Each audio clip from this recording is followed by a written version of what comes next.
The Wall Street crash happened in October 1929 in the United States. The American stock market crashed.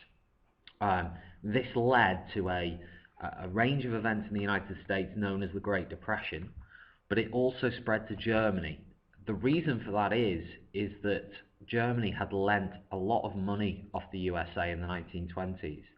And obviously when the stock market crashed in the USA, they asked for that money back.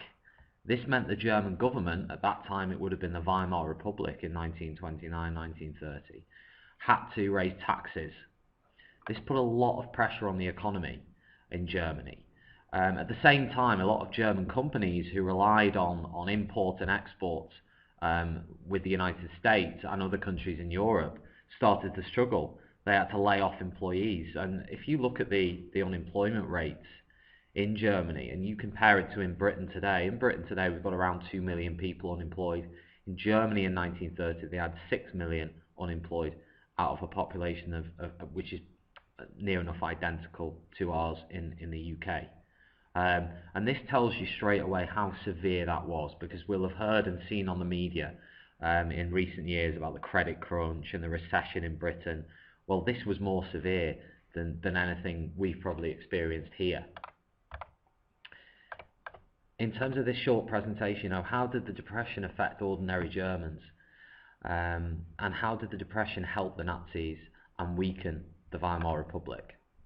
The first group who were affected really badly was farmers. They'd not done well anyway in Germany in the 1920s. Prices had been falling since 1925. And then in the 1930s, farmers slipped further into debt. They were really struggling. Businesses. A lot of businesses closed or lost income. The government made it worse by raising taxes. However, business owners were not hit as hard as workers or farmers.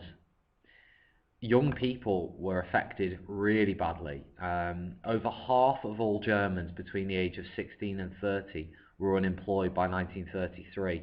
60% of new university graduates could not get a job. You know, those numbers are startling, and they show how bad the situation must have been.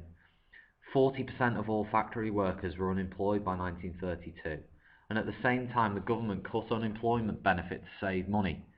For the unemployed, this was a time of extreme poverty. Hitler used all of these problems to make promises to the German people, and his most prominent promise was work and bread, to solve these problems and to get the German economy moving again. And of course, that appealed to a lot of Germans.